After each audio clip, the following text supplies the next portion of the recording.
प्रकाश राज ने इसरो का उड़ाया मजाक। आखिर देश की कामयाबी से क्यों परेशान हुआ जयकांत शिकरे?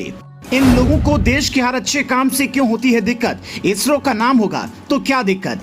मोदी विरोध में अंधा हो जाता है ये गिरोह, चाहता है देश की बर्बादी। ऐसे लोगों को आप क्या कहेंगे? 2014 के बाद से भारत में एक बहुत खतरनाक स्थिति पैदा हो गई है। एक गिरोह है जो राजनीतिक विचारधारा या राजनेता की विरोध करने के चक्कर में राष्ट्र सम्मान की लक्ष्मण रेखा बार बार लांघता है। यह गिरोह भारत के स्वाभिमान को बार बार चोटिल करता है, अपनी घटिया सोच समझ को लोकतंत्र और अभिव्यक्ति की आजादी से जोड़ देता है।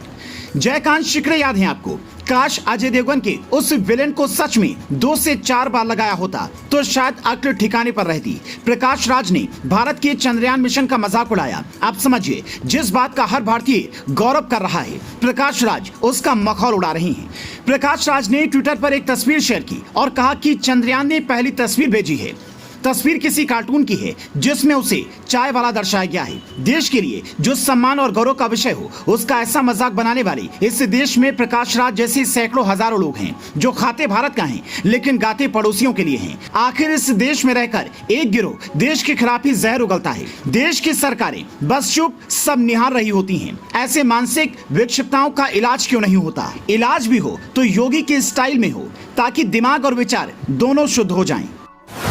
देश के इस गिरोह ने सेना पर सवाल उठाया जब पाकिस्तान में घुसकर सेना ने सर्जिकल स्ट्राइक किया था। हिंदुस्तान के ही टुकड़ों पर पल रहा ये झुंड एयर स्ट्राइक की बात पाकिस्तान से ज्यादा दुखी दिखा था। इस देश विरोधी गिरोह में राजनेता, अभिनेता, पत्रकार, हर तरह के लोग शामिल हैं। इस गिरोह का एक काम है, हर बात जिस पर देश को अभिमान हो उसे छोटा दिखाया जाए। गलवान युद्ध में जिसमें भारतीय सेना का दुनिया ने लोहा माना, ये देशद्रोही गैंग चीन की बांसुरी बजा रहा था। मोदी विरोध की बीमारी में ये झुंड कई बार देश विरोधी ताकतों के साथ खड़ा हो जाता है। ये गिरोह इस बार इसरो की चंद्रयान मिशन की सफलता के लिए दुआएं कर रहा है।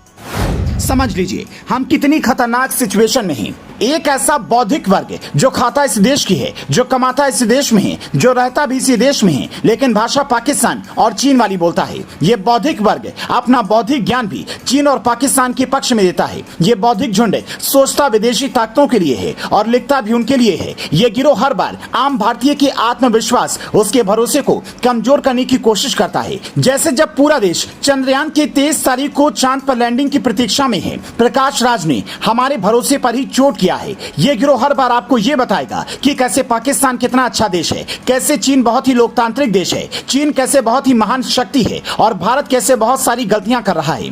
वो आपको ये बताएगा कि गलवान में कितने भारतीय शहीद हुए, लेकिन वो आपको ये नहीं बताएगा कि भारतीय सैनिकों ने चीन के उन बौने सैनिकों में कैसा भूसा भरा था। गलवान में चीन के साथ जो हुआ, अगले कई सैकड़ों सालों तक चीन हमारे जवानों से मैन टू मैन बैटल की हिम्मत नहीं करेगा। ऐसे विदेशी एजेंट जो देश की खाते जरूर हैं लेकिन गाते कहीं और की हैं, उनको एक्सपोज करना बहुत जरूरी है। आपकी नजर में ऐसे कौन कौन से लोग हैं, उनके नाम हमें कमेंट में लिखिए।